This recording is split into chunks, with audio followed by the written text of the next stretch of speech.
The American dream is something that we all strive for and hope that we will one day achieve. We're taught that if we work hard and never give up those dreams, that given enough time, most of us will succeed. Mr. Rogest Cain took those ideas to heart and vowed that from a young age, and that no matter what, he would achieve success. Rogest served dutifully in the military and adopted strong virtues of steadfast reliability, patience, and a rock-solid work ethic. In 1958, Rogest decided to try and build a better life in the sprawling metropolis of Los Angeles. Once there, he settled down and took a job with the Department of Parks and Recreation. He became a hard-working family man and eventually raised 7 children. Slowly, he started to achieve the American dream that he so desperately wanted. Throughout the years, he provided his family with the advantages that he himself never enjoyed. When speaking about their father, all of Rogest's children describe him as a caring and loyal parent, one who would have done anything just to lend a hand. On February 19th, 1986, Rogest decided to take a stroll to the local hardware store to pick up some tools. He turned down the corner of a side road and seemingly vanished off the face of the earth. Sadly, after this, his family would never see him again.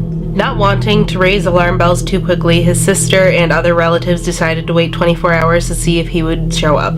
The day after Rogest vanished, he apparently called one of his neighbors, informing her that he wasn't feeling well and wouldn't be going to work that day. When pressed further by the neighbor, Rogest refused to give up any more details and then abruptly hung up. After this, the neighbor decided to inform Rogest's sister, Teresa Warner. After this, Teresa decided that the family had waited long enough and they reported him as a missing person. 2 days after the police report was filed, a security officer spotted a lone African-American man wandering a couple miles from where Rogest was last seen. The officer claimed that the man looked dazed and disoriented and approached him in order to question him. The man then provided the security officer with a phone number to contact, which happened to be the number of Teresa Warner. The officer immediately phoned Teresa and explained the situation, telling her the location that he had found the man in, and Teresa raced there, but when she got there, the man was nowhere to be found.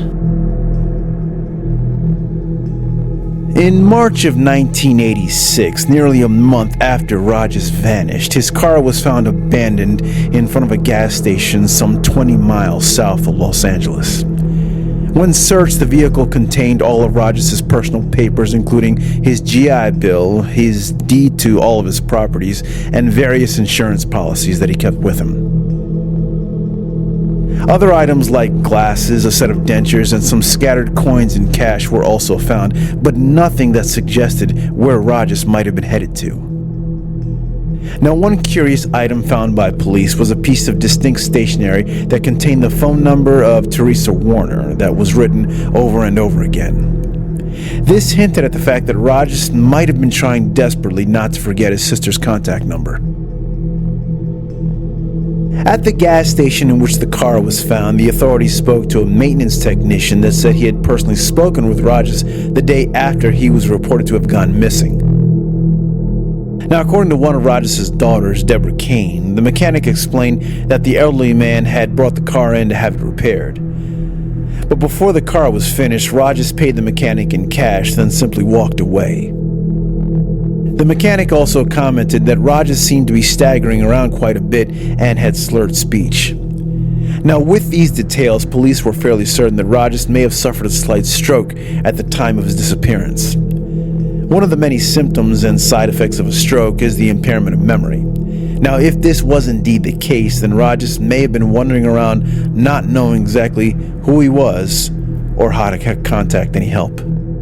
Upon further investigation, police also learned that Rogest was in possession of a prepaid telephone card, the very same card that was used on a number of occasions following the days and weeks after Rogest's disappearance. Using the payphone data prints, police were able to trace all of the numbers made on the telephone card. Curiously, none of the calls made were to any of Rogest's friends or family. Instead, the calls were made in response to a number of help wanted ads in the newspaper. Authorities theorized that Rogest had maybe suffered a mild stroke and wandered around a bit dazed and confused for a while, but because he was always a very good worker, he decided to look for employment somewhere because he didn't have much money on him at the time, so that was his first instinct. All of this despite the probability that he likely didn't even remember his own name. Rogest turned to the thing that had gotten him by his entire life: hard work, which really spoke to the kind of man that Rogest Cain was. Police, as well as many relatives, believed that Rogest was likely picked up by police and then dropped off at a homeless shelter as a John Doe. More than 2 years after Rogest disappeared, a special tip was called into the Unsolved Mysteries telecenter. The tipster said that he recognized Rogest as a man that was currently living in a settlement north of Topeka, Kansas. And upon hearing this, police immediately contacted one of Rogest's sons, Lynn Cain. He then made arrangements to fly out to Topeka as soon as possible. Lynn learned that the man suspected to be Rogest had been going by the name Elmer Jackson and had lived in the community for about a year and a half at that point. Elmer Jackson had a lot of distinct characteristics that Rogest Cain was also said to have.